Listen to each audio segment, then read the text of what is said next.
We've gone deep into supplements, but let's talk about food. Mm-hmm. Somebody that wants to at least get part of their intake through diet, what are the best sources? Fish, and I think we like to talk about a called SMASH, acronym SMASH, which stands for either salmon or sardine, depending on which one you want to start with. But S, I'll say salmon. Then A is usually, rather M is mackerel. A would be, I like to say albacore tuna, white tuna. And others would say anchovies, but I'm not sure who eats that many anchovies. S again would be sardines, and then herring. Those are classic oily fish that have the highest amounts of omega-3 per serving. Things like orange roughy. What am I blanking on? The one that's really cheap that tastes like chicken. Tilapia? Tilapia, thank you. Almost no omega-3 in the shrimp. Virtually no omega-3 because they're very low in fat. If you don't have fat, you don't have omega-3. So there's a whole range of, you can't just say eat fish, then you go get Mrs. Paul's fried, fish sticks, there's no omega-3 in that. It's the oily fish that have the most omega-3. So that's what I would point people to first. Oysters are actually pretty good in omega-3 too, for some odd reason. After that, you're pretty much looking at supplements or fortified foods. There's certainly, you can get higher omega-3 eggs because some farmers feed chickens with either ALA, which doesn't do a lot, but sometimes they feed fish oil itself directly to chickens. And that will raise it in eggs. Some bread. I guess you got to be careful in omega-3 fortified foods because a lot of times it may just be ALA. And that's not what you want. So then food-wise, it's quite a narrow choice. And then you get up into supplements. That's the other way to get them. One of the things you come up against when you start talking seafood is toxicity. When it comes to fish, again, seafood as a whole, how do you think about that as somebody begins to incorporate more of it? Yeah. Is it a concern for you? No. Particularly the fish I just mentioned, the smash fish, are all fish that have virtually no mercury in them. The fish that we are concerned about with mercury, and I think still this is even overblown, swordfish, king mackerel, which is a specific species of mackerel, a really big one, a long-lived one. Thing called tilefish and swordfish and shark. I think those are the major ones. Well, not many people eat those fish. I mean, those are the ones that are highest in mercury. The fish that I'm talking about that are high in omega-3 are low in mercury. But even that begs the question: is the mercury concern really a real thing? I mean, the concern is a real thing. Is it warranted? Is the question.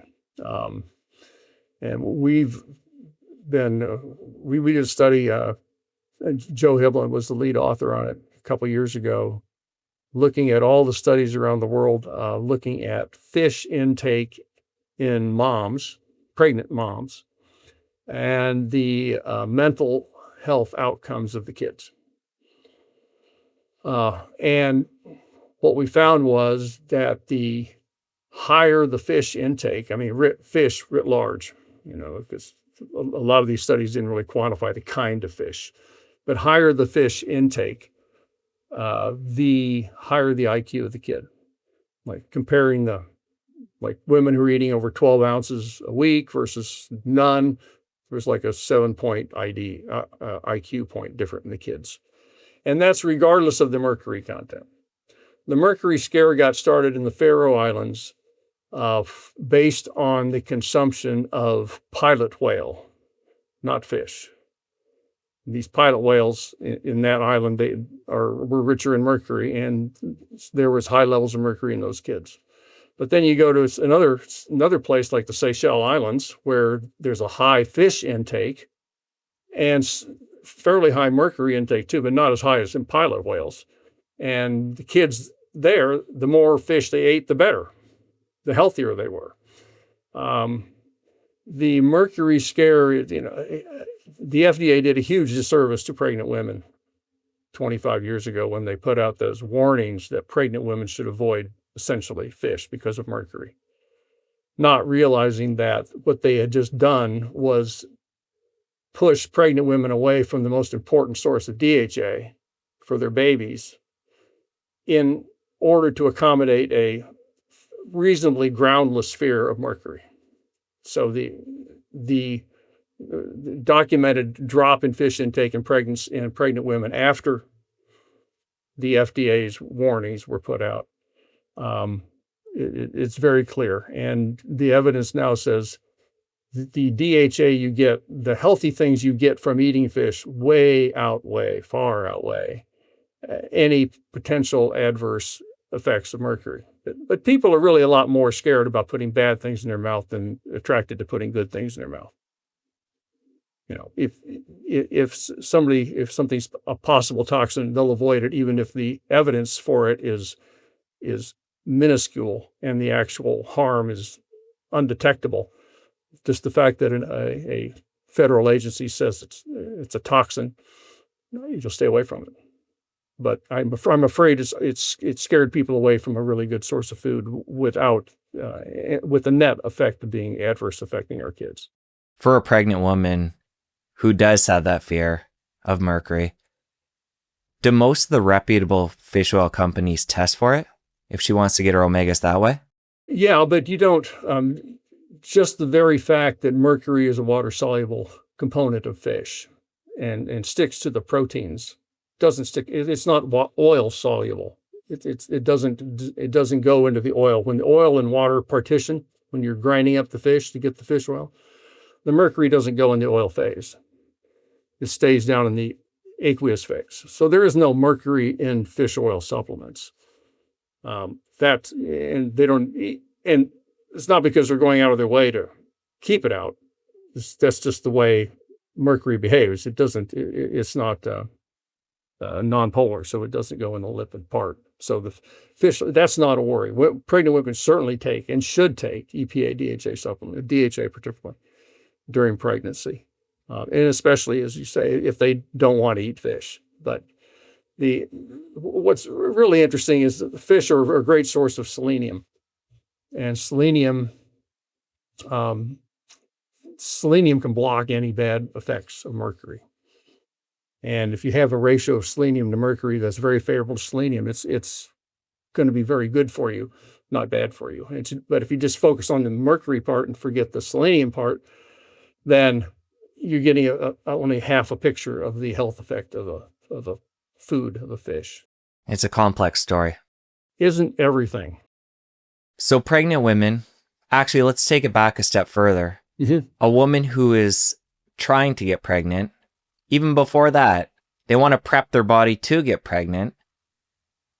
The dosages we've been talking about today of omega-3s, would they want to up that through that stage before getting pregnant, pregnancy, while they have a baby on board, and then during breastfeeding?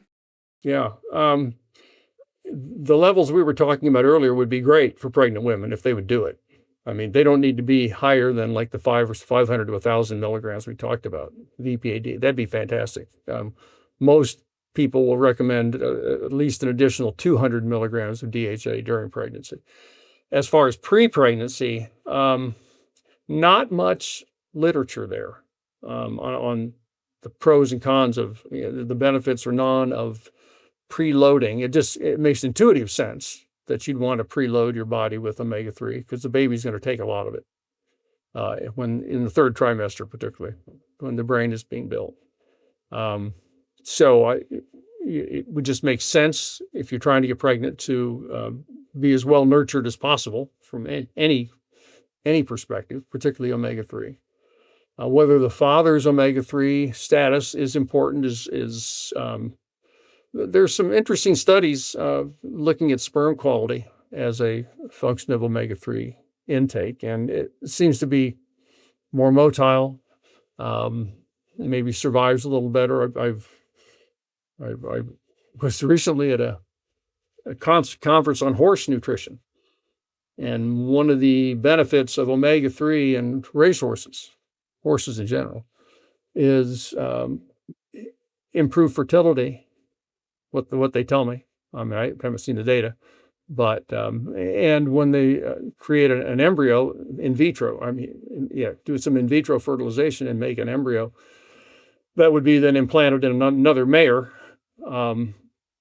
If there's a high omega-3 content, that embryo stays alive, is more viable. So maybe that would be great if that was true in humans.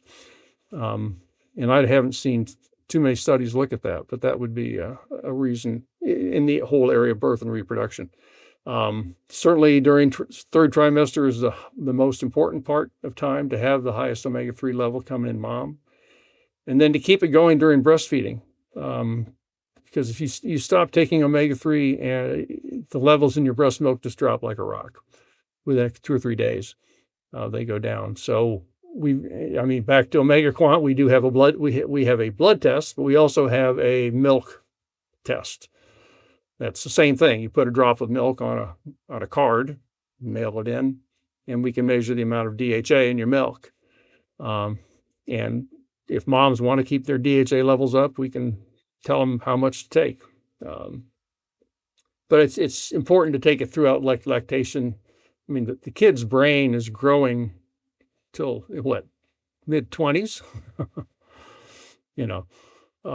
Obviously most of it really early on, but that's the time to really be sure the omega-3s are there. You mentioned horses there. How much omega-3 would a typical horse get in its regular diet?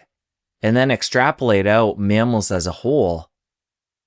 Obviously, this is something that's important for us as humans, but what about other mammals? And how much are they getting? Yeah. In their diet normally, they're getting ALA, but they're getting 0 EPA and DHA, and they have very low omega-3 index in a horse. This is obviously horses don't eat fish. They're vegetarians, right? And so the question of giving EPA and DHA to a horse is more medicinal in a way. Again, you're giving bioactive compounds. You're not giving nutrients because these are not essential nutrients for horses. But they can have health effects in horses, anti-inflammatory against some of these reproductive forms. But interesting, the horses are. What blew me away at this conference, another guy talked about omega-3 in horses. You only have to give, 3 or 4 grams, 5 grams a day to a horse to get a meaningful bump in omega-3 levels. Well, on a per kilogram basis, that's hardly anything compared to a human. I mean, these things are 1,200 pounds, and be giving kind of human equivalent doses is surprised me that you didn't have to give 30, 40, 50 grams of EPA and DHA to see any bump, which you would on a per kilogram basis for a human. So horses respond interestingly. Like I mentioned earlier, we did dolphins at SeaWorld, measure the omega-3 level, and we have measured several, penguins and flamingos, and we did a whole bunch of different species at SeaWorld because their veterinarian was just interested in this question. And if it's a seafood eating animal, it's going to have a high omega-3. If it's a cow, if it's a black rhinoceros, if it's these are not SeaWorld animals, giraffes, really low omega-3 because they don't eat fish. I mean, it's pretty much the same thing. But there's a whisper of DHA and EPA in their blood being made from the ALA, but is very low. But apparently enough to live and reproduce. With your research and your message getting out there, along with a lot of other people in the health world, and people, you would assume, wanting to consume more fish, take more of these omega-3 products, how do you look at sustainability? Yeah.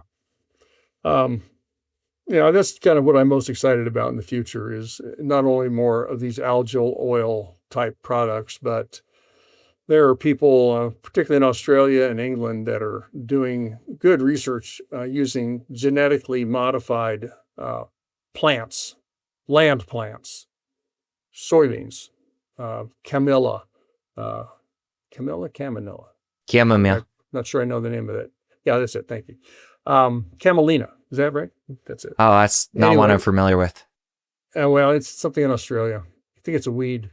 But in any event, you can transfer some enzymes from certain kinds of plants to other plants that will allow the plant to produce in its oil EPA or DHA. But it's a genetically modified product. No, it's a GMO. So we, have to kind of get over the phobia, the GMO phobia, in order to embrace a omega-3 product produced from a land plant. But that would, if we could actually do that and have these two important fatty acids created on land with plants instead of having to take them from the sea, that would be fantastic. Then sustainability is not an issue. And then it would be essentially infinite supply, and we wouldn't have to kill any fish to get it. But for now, the vast majority of fish oils come from the fishery off the coast of Peru, which is basically anchovies and sardines. And they're very careful about, they frequently shut down their fishery because they hit a certain threshold and they stop. They're very interested in making it a sustainable fishery, and that really is where almost all the fish oil. There's some that comes from Alaska, some from Norway, but the big bulk of fish oil comes from off the coast of Peru. Since you made it to the end of this clip, I know you're going to love the full episode. Click here to watch. I'll see you over there. The omega-3 story really started in the 70s with cardiovascular disease. The omega-3s were really shown to do a variety of things. One is they lower levels of one of the blood fats called triglycerides, and lowering levels of that is